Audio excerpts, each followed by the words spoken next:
Bigat talaga eh. Kung nakarang linggo, di ba sabi ko para akong lalag natin. Yun nga. Hanggang ngayon, wala ka rin energy. Parang bigat ng pakiramdam ko. Sabi ko, kay Jurisa, ikaw na lang muna umatin. Ano talaga? Ubo, sipon. Naulan lang kasi. Tsaka jogging, umuwisan puro jogging. Mabuti ang Diyos kasi nandito tayo kahit masama yung pakiramdam natin. May awa pa din siya. Ang kagalingan ay patuloy natin hinihiling sa Kanya. Hindi lang yung kasi yung mga problema sa labas, yung sa ating mga kapatid, mga kanya-kanyang problema, kumbaga ito gusto mo rin makisalamuha o makisama sa kalungkutan nila. At ako'y naniniwala sa Diyos na yung mga dumadaang pagsubok na to is way para muli niya kaming buuin, muli niyang buuin ng bawat isa at muli niyang turuan na lumapit sa Kanya. Kasi siya lang naman talaga lahat no? Kumbaga sa lahat ng pinagdadaanan natin, wala namang ibang paraan na makatulong sa atin kundi ang Diyos. Yung pananampalataya natin. Siya lang talaga yung kapayapaan at kalinga siya yung mag-aaliw sa atin. Okay, bago tayo mag-start, tayo po'y manalangin.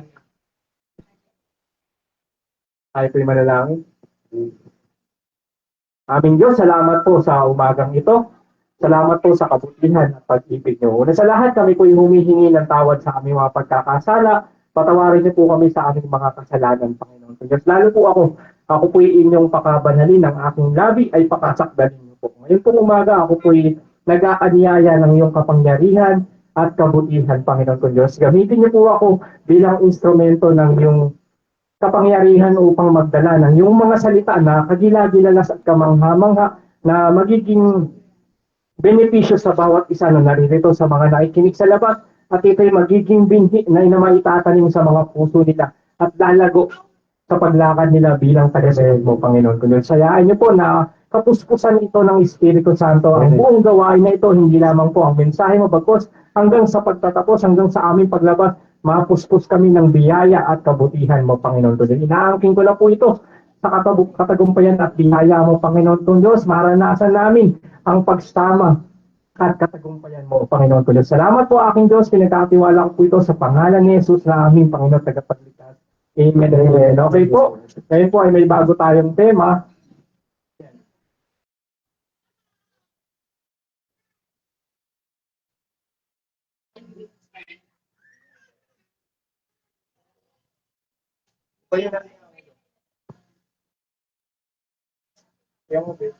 Wait lang po May lang tayo, technical error lang.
Okay, praise the Lord. Okay. Okay na?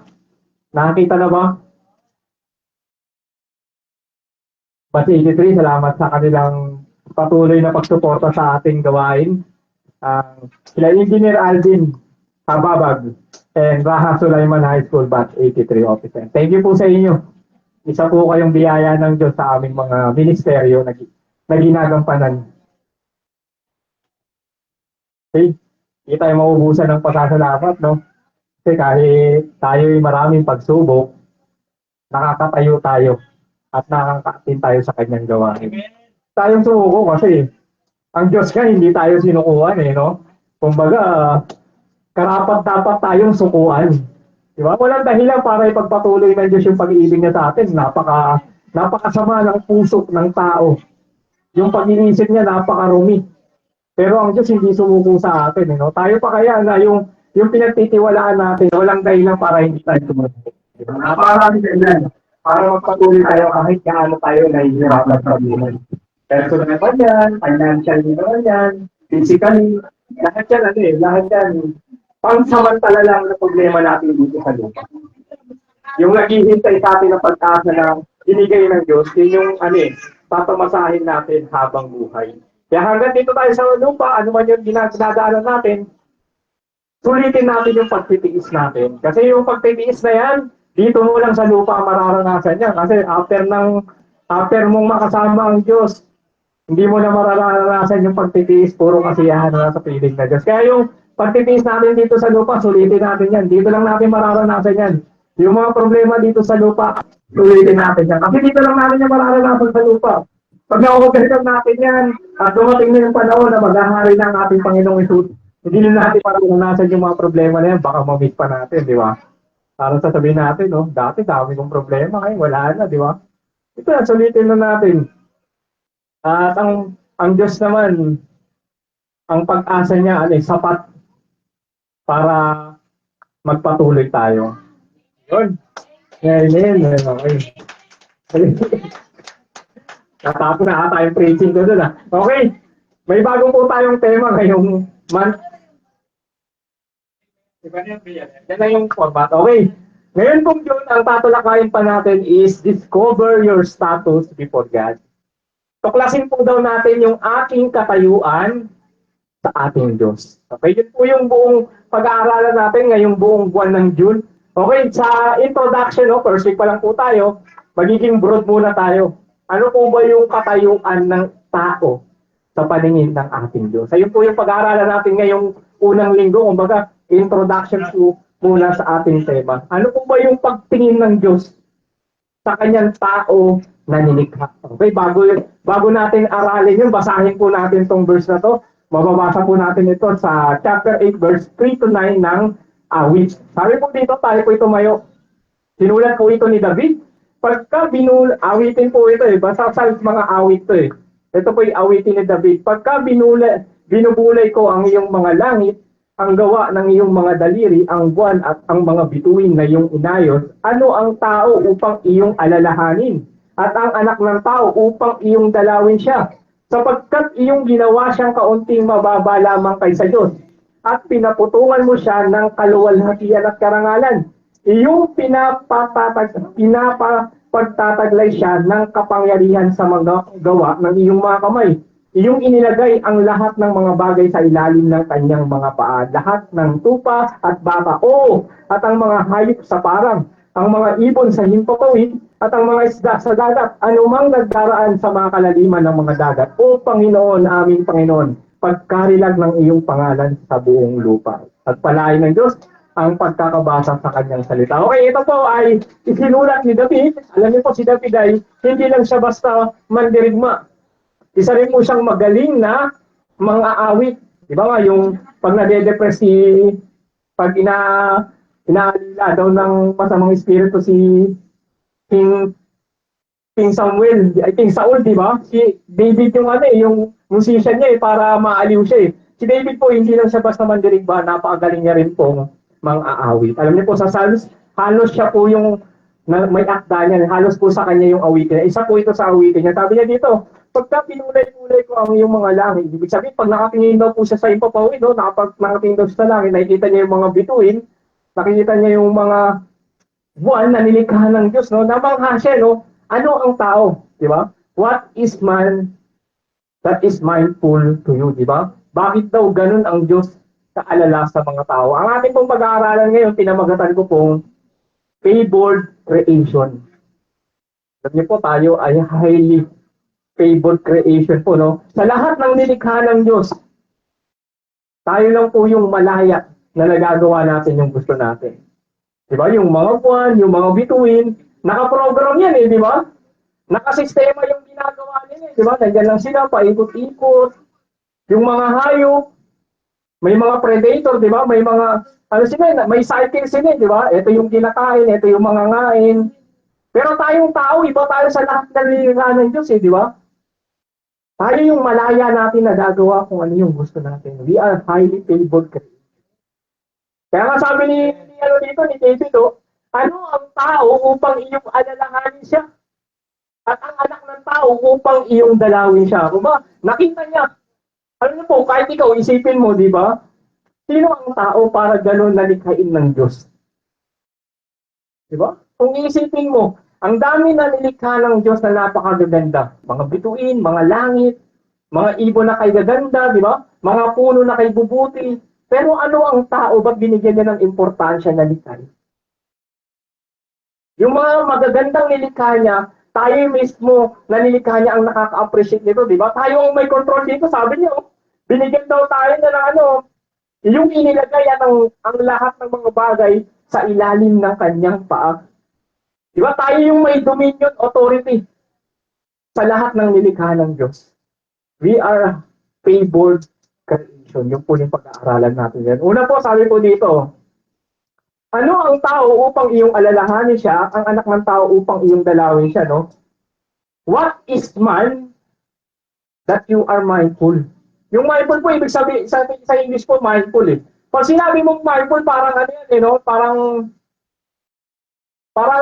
ano siya, parang iba-iba yung sa care eh. Parang, kahit hindi mo kilala, kunyari sa CR, public CR, di ba? Magto-toilet ka. Tapos bilang ikaw na mindful ka sa susunod sa'yo, talagang hindi ka mag-iiwan ng kung ano man yan, aayusin mo yung pagsisiyan mo, di ba? Kung ano yung mga nakalagay na rules yan, susundin mo. Kasi mindful ka doon sa susunod na gagamit ng CR. Ganun po yung mindful, ibig sabihin, masyadong iniisip yung mga bagay na mahalaga para doon sa iba. Ganun po ang Diyos sa tao po, no? Ganun niya po binibigyan kahalagahan yung mga human being o tayo po na naanyang nilikha. Ano po yung sinabi, ano po yung unang punto natin? God looks and cares for us. Sobra po yung pag-ibig. Sobra po yung pagtingin. Sobra po yung pag-alala ng Diyos sa mga tao. Di ba? Kaya nga po hindi po siya dumarating pa eh.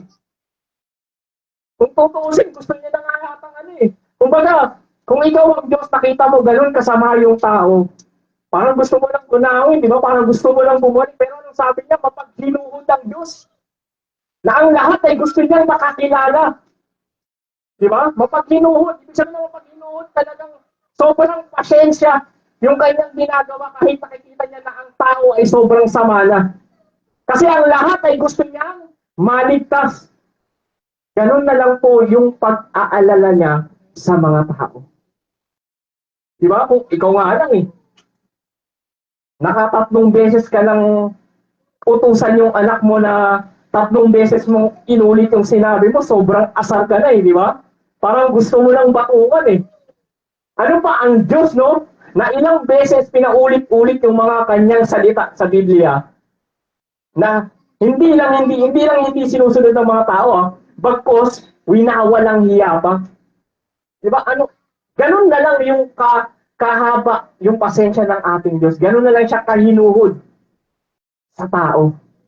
Yung pasensya nga natin, siguro yung tao na pinakamay mahabang pasensya, hindi mo yan maitutumbas kung gaano yung kahaba ng pasensya ng Diyos. Kasi hindi mo nakikita, hindi ka Diyos para makita yung kasamaan ng tao. Nakikita mo nga lang yung mga simpleng patayan, nakita mo yung simpleng panggagahasa, hindi simple, panggagahasa, patayan, ibalik ang death penalty. Di ba, yung response mo di ba? Patayin yung mga yan. Gawin din sa kanila yung ginawa nila sa mga taong biniktima nila. Pero ang Diyos, masyado siyang mapagmahal sa tao na hinihintay niyang magsisi at makakilala sa kanya. Bakit gano'n na lang ang Diyos na nakatingin sa tao?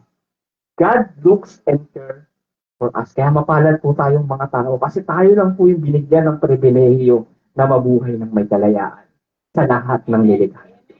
Okay, pangalawa po, sabi po dito, sapagkat iyong ginawa siyang kaunting mababa lamang kaysa Diyos. Alam niyo po, hindi ko alam kung Ganito yung pagkaka-translate niya, no? Pero pag binasa niyo po ito sa ibang version ng Tagalog o sa English version po, ang sabi po dito is mababa lamang siya sa mga anghel. Hindi po sa Diyos. Dito lang po yung version na nakalagay yung ganyan eh. At pinaputuan mo siya ng kaluwalhatian at karangalan. Ito po, ano po eh, future, ano po eh, propesya. Ito yung darating na tayo'y haharap na sa ating Diyos. Pinaputuan mo siya ng kaluwalhatian at karangalan. Sabi niya po dito, tayo nilikha ng mas mababa lamang sa mga anghel. Yung mga anghel ay yung mga army ng Diyos eh, di ba? Ayan yung mga kasama ng Diyos sa kanyang kaharian. Tapos ikukumpara ka bilang tao, no? Nanilikha ka mas mababa lang sa mga bagay na yun. Ano po kaya yun? Sabi dito is, God created us uniquely. Iba po talaga yung pagkakalikha niya sa atin. Ganun po yung katayuan natin sa Diyos. We are created by His image. Diba sabi niya sa Genesis, nilikha niya tayo ayon sa kanyang wangis. Yun lang, di ba? Ibig sabihin, ang Diyos may paa. Kung ano ang itsura ng tao, ganun din ang pagkakaitsura ng Diyos. Nilikha tayo ayon sa kanyang imahe. Di ba? Walang ibang nilikha. Maliban sa tao na nilikha niya ayon sa kanyang imahe. Even ang angin may pakpak eh. Ibig sabihin tayo, wala tayong pakpak dahil siguro ang Diyos walang pakpak, di ba? Iba po talaga yung pagtingin ng Diyos sa tao. Di ba? Kaya kahit kahit ano yung tingin mong itsura mo sa sarili mo, sabihin mo sa sarili mo, mapalad ako. Kasi nilikha akong tao. At hindi ako nilikha na isang puno, at hindi ako nilikha na isang bituin, bagkus nilikha ako na isang tao. Na kahit ano yung pinagdadaanan mo ngayon, nilikha ka ng Diyos na kagila-gilalas at kamangha-mangha. We are created uniquely. Iba tayo sa lahat na nilikha. Nilikha tayong mas mababa lamang po sa mga anghel. Diba? Isang pribilehiyo yun. Diba? Ang sarap damhin yun eh. Ang sarap isipin, ang sarap imagine. Sabi nga dito ng David, diba? Binulay-mulay niya yung nakikita niya. At lahat ng nakikita niya na yun, kaganda-ganda, kamangha-mangha, pero iba pa rin talaga yung nilikha na tao. Iba pa rin talaga yung pagkakagawa sa atin. Diba? Hindi man tayo kasing ganda ng isang bulaklak, hindi man tayo isang kasing tipay ng isang puno, pero iba yung pagkakagawa sa atin. Nilikha niya tayong may kalayaan. At nilikha niya tayong may pagkakataon na makasama sa kanyang kaharian. Sa pananampalataya sa kanyang anak na ating Panginoon sa Kristo. Pangatlo po, kaya po dito, yung pinapagtataglay siya ng kapangyarihan sa mga gawa ng iyong mga kamay. Yung inilagay ang lahat ng mga bagay sa ilalim ng kanyang mga paa. Alam niyo po, nilikha ang tao para po maging authority sa lahat ng nilikha ng Diyos. Mababasa po natin yan sa Genesis. Sabi po dito sa ating pangatlong point is, God has given us dominion. Tayo po ang may sakop sa lahat ng nilikha ng Diyos.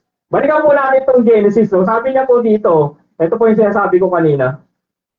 Kaya po dito, at sinabi ng Diyos, lalangin natin ang tao sa ating larawan, ayon sa ating wangis, at magkaroon sila ng kapangyarihan sa mga isda, sa dagat, at sa mga ibon sa ipapawid, at sa mga hayop, at sa buong lupa, at sa bawat umuusad na nagsisiusad sa ibabaw ng lupa. Ano pong sabi ng Biblia? Ano pong sabi nitong Genesis? Sabi niya dito, dalangin daw natin ang tao ayon sa kanyang larawan at wangis. Ibig sabihin, hindi lang po basta sa larawan, no? Yung sinabi na wangis, likeness, ito po ang Diyos po, meron po siyang authority sa mga bagay. Ayun po yung pagkakatulad natin sa Kanya. Nilikha na po tayo, may dominion katulad po niya. Nagis niyo po, hindi lang po niya tayo nilikha ayon sa kanyang larawan. Nilikha niya rin po tayo na merong dominion over something. Kasi ganun po ang Diyos. Authority po siya. At tayo po may authority po tayo saan? Sa lahat ng mga isda, sa dagat, at sa mga ipon, sa ipapawid, at sa mga hayop, at sa buong lupa, at sa bawat umuusad na nagsisiusad sa ibabaw ng lupa. Diba? Ano ang tao, bakit ganun na lamang po nilikha?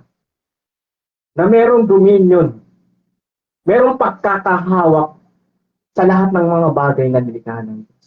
Pero ang tao, hindi talaga, no? Hindi talaga good stewardess, eh.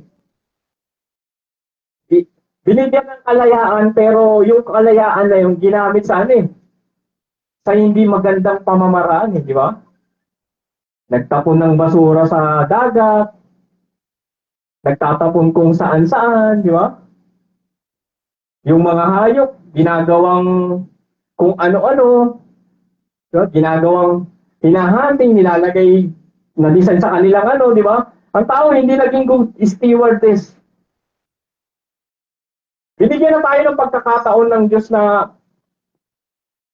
maalagaan yung mga bagay na nilikha niya. Lahat ng nilikha niya para sa akin, para tayo may makain, para tayo may makatuwang, di ba? Para mapadali ang buhay ng tao. Para mag-survive ang tao. Pero ang tao hindi naging mabuting tagapamahala sa mga bagay na ginawa ng Diyos. Pero salamat sa Diyos at siya'y mapaghinuhod. At tayo hinihintay niya pa rin na magbago. Na ang lahat ng tao ay magbago at bumalik sa pagkakilala at pagsamba sa Kanya. Alam niyo po, yung lagi kami nag-uusap ng aking asawa, may lagi kaming topic, eh. Sabi niya kasi sa side niya kasi parang minsan nasasabi niya hindi raw siya anak. Kasi binibigyan ng favoritism ng kanyang nanay, ng kanyang tatay at nanay, yung isa nilang kapatid. Sabi ko sa inyo rin meron ganyan, eh, favoritism din. Sabi ko si mama at si papa, pantay-pantay yung pagtingin sa amin.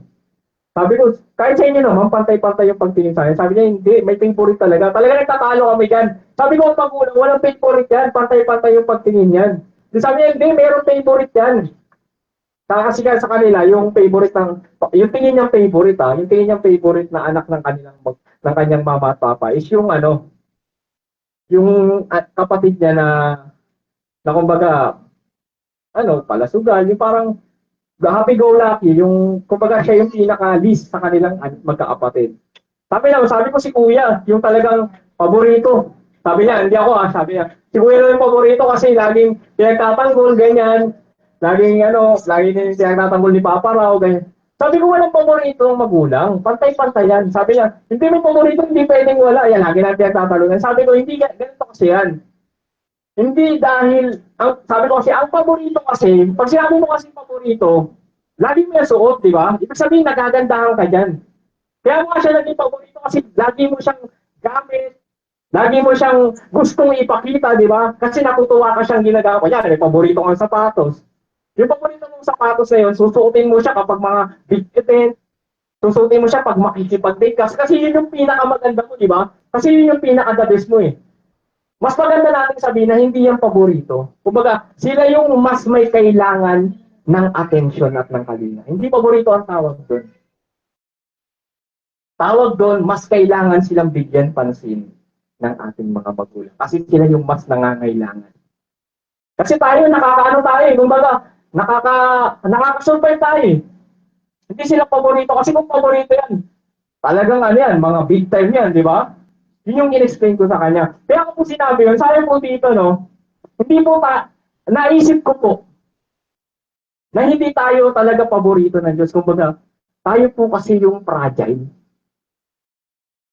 Tayo po kasi yung madaling matukso, madaling magkasala. Kasi yung mga nilikha niyang iba, by system, by program, di ba? Nilikha sila para kumpletohin yung cycle ng mundo, di ba? Para kumpletohin yung cycle ng mundo. Pero tayo masyado tayong fragile, masyado tayong natutukso sa pagkakasala na kailangan bigyan pansin ng Diyos.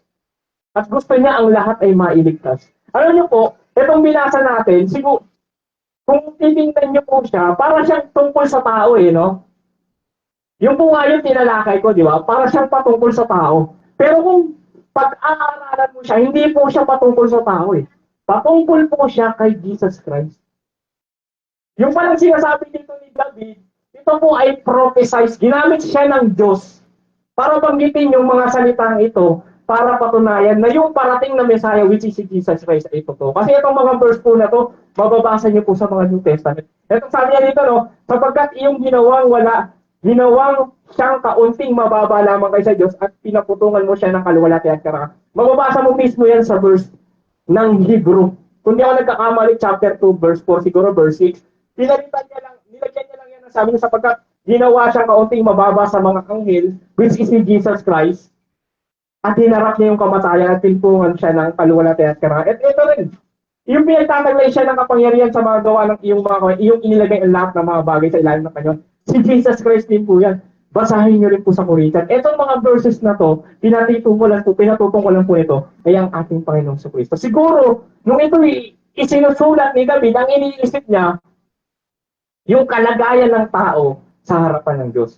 Pero pinahintulutan na isulat ni David ito sa pamamagitan ng Espiritu Santo para maihula yung mangyayari sa ating Panginoong Jesucristo. Bago po ako magtapos, tayo po dito nahayag ang pag-ibig ng Diyos sa atin, sapagkat sinugo ng Diyos ang kanyang bugtong na anak sa sanlibutan upang tayo'y mabuhay sa pamamagitan niya. Narito ang pag-ibig. Ganito po yung pag-ibig ng Diyos. Alam niyo po, tayo po sa lahat ng nilikha ng Diyos, tayo po yung pinaka-iniibig niya po. Sabi niya po dito, narito ang pag-ibig. Hindi tayo sa umibig sa Diyos, kundi siya ang umibig sa atin. At sinugo ang kanyang anak na pangpalubag sa ating mga kasalanan. Ang pag-ibig daw po ng Diyos, ito po sabi niya dito, narito ang pag-ibig ng Diyos. Hindi sa tayo'y umibig sa Diyos, kundi siya ang umibig sa atin. Ibig sabihin po, kahit hindi po tayo kaibig-ibig, kahit deserve natin na mawasak, inibig pa din po tayo ng Diyos kahit hindi po tayo umiibig sa Kanya. Kasi di ba? At pinatawad tayo sa ating mga pagkakasala. Di ba? Itong kunyari may nagkasala sa'yo. Matinding kasalanan talaga yung nagawa sa'yo. Hindi mo yan pakatawarin hanggat hindi yan humihingi ng tawad, di ba? Kumaga, hindi mo siya papansinin hanggat hindi siya lumalapit sa'yo, di ba? Yung nagmamatigas pa, tapos ang yabang pa, siya na nga yung nagkasala. Aba, hindi ka talaga papansinin, di ba? Kasi ikaw na yung nagkasala, tapos hindi mo pa ako papansinin. Ikaw, tingin mo, yung kasalanan niya na nagawa sa'yo, napakatindi. Sabihin mo lang, pinakamasama na bagay na maiisip mo yung ginawa niya sa'yo. Mapapatawan mo ba yung isang tao na yun na hindi man lang lumalapit, nagyayabang pa? Pinagkakalat pa sa kanilang mga kapitbahay yung ginawa niya sa'yo. Tingin mo mapapatawad mo yun? Hindi, mahirap. Pero ang Diyos po, ito po ang Diyos inibig niya tayo kahit hindi tayo umiibig sa Kanya. Bagkus binawalang hiya pa nga natin yung mga aral niya, yung mga utos niya. Pero yun yung pag-iibig niya. Di ba, pinakita niya yung pag-ibig niya kahit ang tao na nilikha niya nadabi sa lahat ng kanyang nilikha ay winawalang hiya siya. Pinakita niya pa rin po yung pag-ibig. Yun po yung pag-ibig na Diyos. Sabi niya dito, sa pamamagitan ng paano niya pinakita yung pag-ibig niya? Sinugo ang kanyang anak na pampalubag sa ating mga kasalanan. Hindi pa po tayo humingi ng tawad, pinatawad na tayo ng ating Panginoon Diyos sa pamamagitan ng ating Panginoon Jesus na namatay sa krus ng Kalbaryo. Sipin niyo po bilang tao, no? Ang sarap po sa pakiramdam na mayroong Diyos na nagpatawad sa atin kahit hindi tayo humingi. Hinihintay niya lang po na patuloy kang lumapit sa Kanya, patuloy kang hanapin mo siya, at patuloy kang manampalataya. Ganun po yung katayuan natin sa Diyos. Bilang tao po, siguro sa mga susunod na linggo, pagka-aralan naman po natin yung bilang tagasunod niya. Ano naman po yung katayuan natin sa ating Panginoon. Okay, tayo po yung manalangin salamat po, aming Diyos, sa umagang ito na puno ng biyaya at kabutihan mo, Panginoon. Salamat po sa pag-asa, sa pananampalataya at sa pag-ibig, Panginoon kong Diyos. Tulungan niyo po kami na sa lahat ng pagkakataon, mabuhay kami na palaging ina-appreciate yung pagkalikha mo sa amin. Na hindi namin tumpain yung pagkakalikha sa amin. Bagkus, Panginoon, palagi kami magpasalamat. At gawin namin itong instrumento para ipakilala yung kabutihan mo sa ibang mga tao, Panginoon ko Diyos. Salamat po, aking Diyos. Salamat po sa buhay na ito. Tunay na biyaya ito, Panginoon, sa bawat isa. Napakabuti niyo pong Diyos. Sa iyo po lahat ng pagpupuri, pagsampapagpila sa tanging pangalan ni Jesus na aming Panginoon tagapagligtas. Amen, amen, amen. Hallelujah. Salamat sa buhay ng ating kapatid na si Blessed Victorious Angel P. Cariaga. Paghayag niya ng makapangyayamanan na salita ng ating damosay at damosoligan na sa langit na ating Panginoong Kristo at ating Banal na Espiritu Santo. Amen. Ngayon tayo po ay dadako sa ay i-distribute po natin ang mga elements na cup and bread to be partake this morning, this moment, in this place. Habang i-distribute yung mga elements that symbolizes of the whole divine body, divine blood of our Lord Jesus Christ, our Savior. Ay patuloy tayo pag may mga kasalanan tayo, hihingi natin ito ng ating tawad. Patugtugin natin ang malakas na malakas yung ano. Lasa natin. Lasa mo. Sige, patugtugin natin para hindi marinig sa labas. Yan na. Hallelujah, napakabuti mo Panginoon na nag-alay ng iyong nag-over na iyong ay blameless, spotless na iyong life 2,000 years ago to redeem us, to bless us, and to give us eternal life to heaven, Lord Jesus Christ.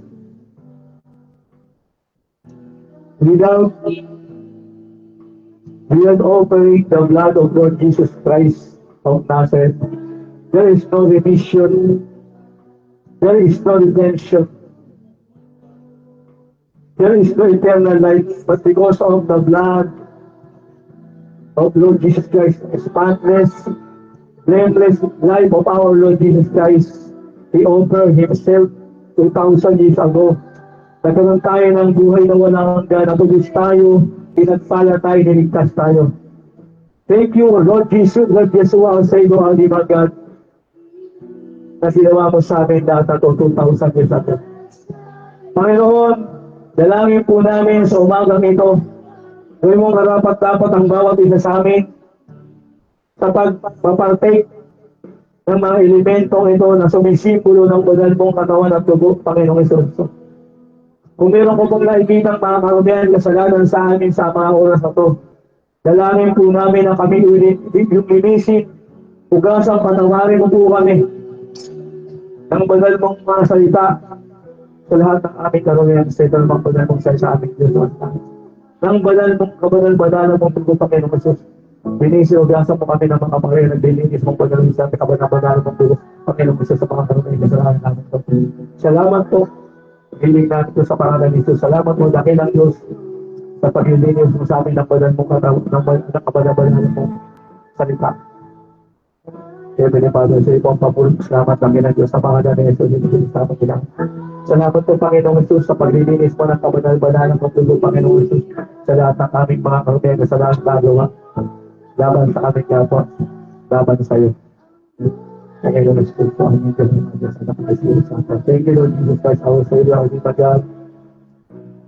Amen, amen, amen. Sige, taas po natin ang ating bread. Nung gabi iyon, nagkatipon-tipon sila. Pinaghahati-hati niya ang tinapay at sinabi niya, ito ang aking katawan na ihahandog sa iyo. Thank you. Hindi kayo magkakatipon ay gawin nyo ito. Kainin nyo ito. Ang aking ito. Panginoon, salamat po sa mga elementong ito na ipapartake namin na bread and the cup. Basbasan mo ito at pagpalahin na kailang Diyos. Pagkas namin sa pangalan ni Jesus at Christ aming sampinahin. Sa dali matanggap namin ito ay magkaroon kami ng ibayong kalakasan, physical, emotional, most of all spiritual, at pagpagpala sa lahat ng area at aspeto ng buhay namin daw na nagbumula sa iyong aming Diyos Ama, kami na ay Panginoon Diyos sa aming Diyos. Patubay-gabay ng Banal Espiritu Santo na aming Diyos, nakasama po o Diyos sa langit na may tagalitawan ng mga salgal. Amen. Sige, kainin po natin mga kapatid.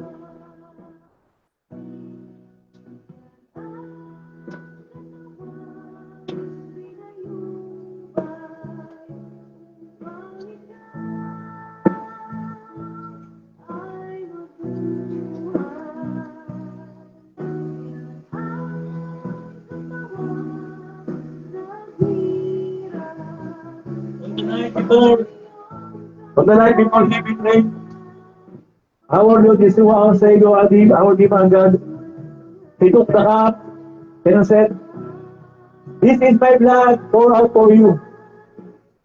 Salamat po, Panginoon. So, inumin natin, mga kapatid.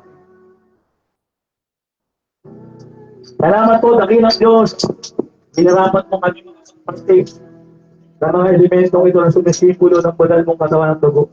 Panginoong Jesucristo. Sa iyo po ang lahat ng papul, salamat dakilang Diyos sa pangalan ni Jesus. Ito po yung aming sabat na langit. Amen. Amen. Amen.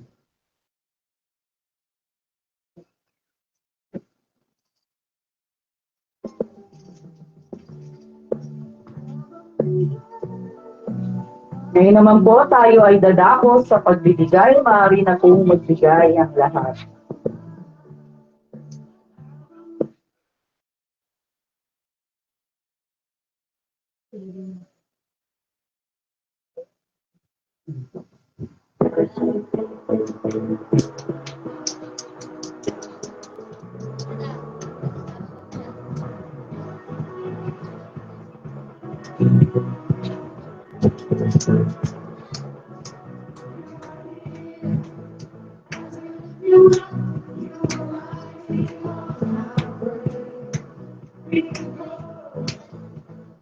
Atin pong ipanalangin ang ating handog para sa linggong ito. Lord, maraming salamat po na kami po ay muli mong binigyan ng pagkakataon upang makapagbalik sa iyo ng mga kaloob mo sa amin Yes, itong Lord. nagkaraang linggo.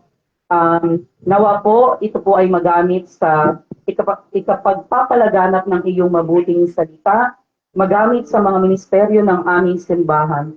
At ikaw na po ang bahalang magbalik ng ito ng siksik, liglig at mga apaw sa lahat ng mga taong nagandog. At sa mga hindi po nakapagandog, alam ko po Lord na bibigyan mo po sila ng blessings para po makapagbalik sa iyo. Ang lahat po ng ito ay tinataas namin sa pangalan ni Jesus. Amen. Amen. Amen. Amen.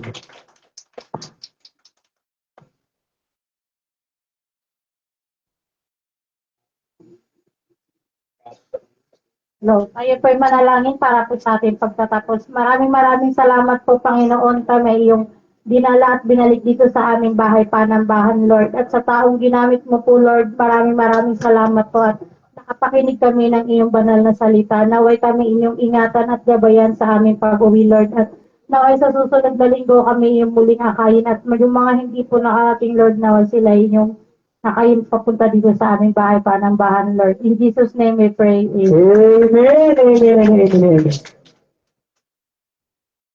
Benediction, no? Sige, palakpakan natin ang malakas ng ating Panginoon, mga kaibigan, mga kapatid. At tayo ay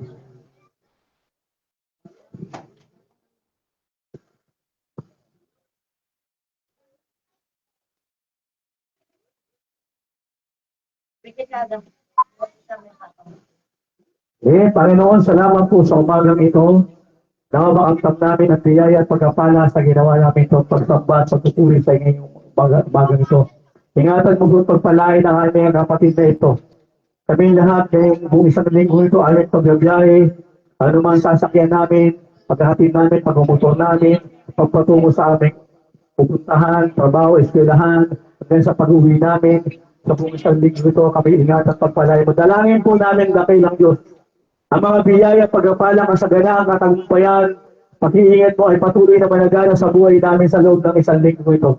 Pakamtam namin ang matagal namin hinihiling, kagalingan, kalakasan, pagkapala, dakila namin Diyos namin wasap.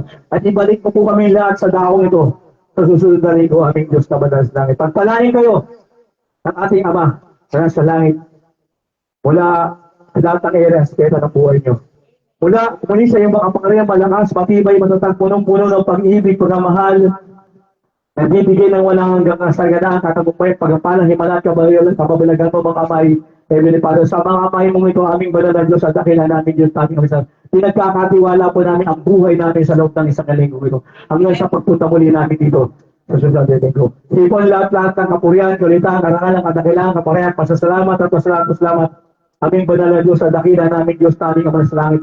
Sa tanging matamis at paparehang pangalan ni Yesu ng nas, aming Diyos tagapagligtas, tag-iisang pungtula.